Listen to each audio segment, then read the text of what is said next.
नमस्कार. स्त्रिया स्वच्छताप्रिय असतात.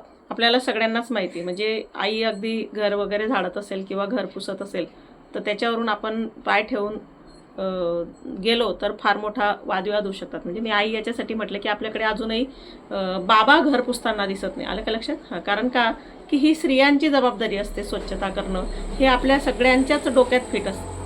म्हणजे भावाला असं वाटतं, की घर झाडणं हे बहिणीची जबाबदारी आहे किंवा वडिलांना असं वाटतं, की घर स्वच्छ ठेवणं हे स्त्रीची जबाबदारी आहे. हां, खरं तर तिची जबाबदारी नाही, ती कुटुंबाची सगळ्यांची जबाबदारी आहे. ते एकटं काम एकटं स्त्री सेवाभावी वृत्तीने करत असते. हा पण मुद्दा आपण समजून घेतला पाहिजे. पण ठीक आहे, आपला आजचा विषय असा आहे, की स्त्रिया स्वच्छताप्रिय असतात, त्यांना स्वच्छता आवडते. लहानपणापासून आई आजीला त्या स्वच्छता करताना पाहतात. त्यांची किंवा आई ज्या पद्धतीने मुलीला स्वच्छता शिकवत असते, घर झाडायला शिकवते, झाडं काढायला शिकवते, अंगण सारवायला शिकवते. आता ते प्रमाण थोडं कमी झालं आहे, पण ठीक आहे, शिकवते. ग्रामीण भागात अजूनही ते सुरू आहे. किंवा रांगोळी काढायला शिकवते दारापुढी. या सगळ्या गोष्टी मुलीला शिकवल्या जातात. मुलाला मात्र त्या तशा शिकवल्या जात नाही. कारण त्या स्त्रियांना अनेक वेळेला असं वाटत असतं, की मुलगा स्वच्छता करण्यासाठी त्याची बायको येईल ना त्याच्या आयुष्यात, याला शिकवायची काही गरज नाही. पण आता असं या भ्रमात राहू नका. स्वच्छता आपल्या सगळ्यांचं काम आहे, जबाबदारी आहे. आपण ते सर्वांनी शिकून घेतलं पाहिजे. पण मात्र याच्यातला महत्त्वाचा मुद्दा असा आहे, की स्त्रिया जरी स्वच्छताप्रिय असल्या, त्यांना स्वच्छता आवडत असली किंवा स्वच्छता हे व्हॅल्यूज मोठ्या प्रमाणात स्त्रिया जगत असल्या, तरी त्यांच्या आयुष्यामध्ये म्हणजे मी ह्या दोन गोष्टी विरोधाभासी तुम्हाला जरा लक्षात आणून देऊ इच्छिते, की एकीकडे घर आणि अंगण स्वच्छ ठेवण्याचा हट्ट आणि आग्रह करणाऱ्या स्त्रिया बाहेर सार्वजनिक ठिकाणी त्या स्वच्छतेचा आग्रह धरतात का? म्हणजे स्वच्छता हे व्हॅल्यू ते त्यांच्याकडे आहे, ते स्वच्छताप्रिय आहेत, पण तो दृष्टिकोन त्यांचा संकोचित. तो देशाच्या कल्याणाशी, जगाच्या कल्याणाशी किंवा स्वतःच्या जगातल्या इतर लोकांच्या किंवा देशातल्याही इतर लोकांच्या किंवा अगदी माझ्या गावातल्या, माझ्या आजूबाजूच्या इतर लोकांच्या प्रकृतीशी, स्वास्थ्याशी, आरोग्याशी संबंधित काळजी वाटते का? तर असं काही मला फार चित्र दिसत नाही. तो त्यांचा म्हणजे मला हा स्त्रियांचा जो संकोचित दृष्टिकोन आहे, हा त्यांनी थोडा प्रगल्भ करावा, मोठा करावा, याच्यासाठीचा माझा आग्रह आहे. त्याचं कारण असं आहे, की आजही कुठेही म्हणजे याचं उदाहरण म्हणून मी सांगते, की बाकीचं ठीक आहे, पण आजही कुठेही ज्या खाजगी किंवा शासकीय ज्या वॉशरूम आहेत, जिथं मुताऱ्या तर ज्या ठिकाणी महिला लघवीला किंवा संडासला जातात, तर त्या प्रत्येक ठिकाणी तुम्ही बघा, मासिक पाळीत वापरले गेलेले पॅड असतील किंवा बाळाने वापरलेलं हगीज असेल, हे सगळंच त्या ठिकाणी काय म्हणतो आपण त्याला, तिथंच त्या स्त्रिया टाकून देतात.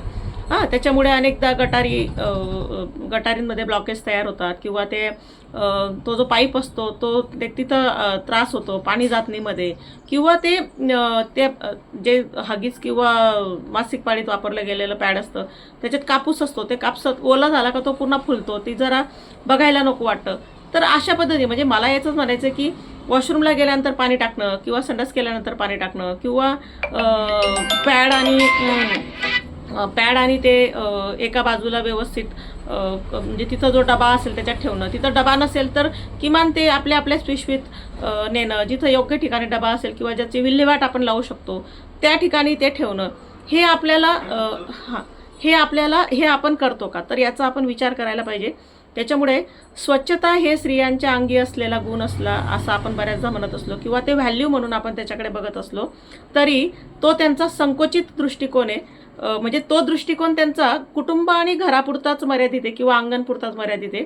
तो त्यांचा म्हणजे तो दृष्टिकोन त्यांचा वाढवला पाहिजे. त्यांनी सार्वजनिक ठिकाणी देखील तो गुण, ते जे व्हॅल्यू आहे ते जोपासलं पाहिजे आणि आपल्या कुटुंबातल्या मुलांना बी जोपासायला सांगायला पाहिजे. लक्षात घ्या, माणूस स्वच्छता प्रिय होता, पण मात्र त्याला स्वच्छता आवडायची का? तो स्वच्छता आवडते.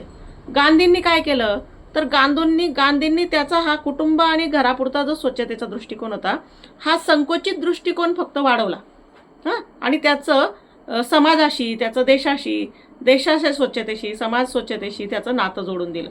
तर हा दृष्टिकोन आपण स्वच्छतेचा जो आहे तो प्रगल्भ करूया आणि आपला कुटुंब आणि आपलं घर याच्या व्यतिरिक्त ज्या गोष्टी आहेत याच्या पलीकडच्या ज्या गोष्टी आहेत, म्हणजे जे समाज आहे, गल्ल्या आहेत, गाव आहेत, आपलं राज्य आहे, आपलं देश आहे आणि देशाच्या पलीकडे पण आपण जिथं बाहेर देशात फिरायला जात असतो तिथं त्या प्रत्येक ठिकाणी आपण आपलं जे व्हॅल्यू आहे स्वच्छता हे आपण जोपासलं पाहिजे, एवढाच माझा आग्रह आहे.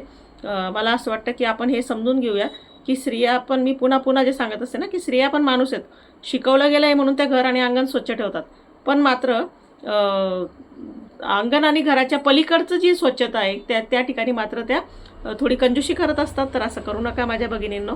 ते टॉयलेट, त्या मुताऱ्या आपल्यालाच वापरायच्या आहेत, त्या आपल्याच आरोग्यासाठी महत्त्वाच्या आहेत, तर त्या देखील आपण स्वच्छ ठेवल्या पाहिजेत आणि देश स्वच्छ ठेवण्यासाठी आपण प्रयत्न केला पाहिजे. थँक्यू.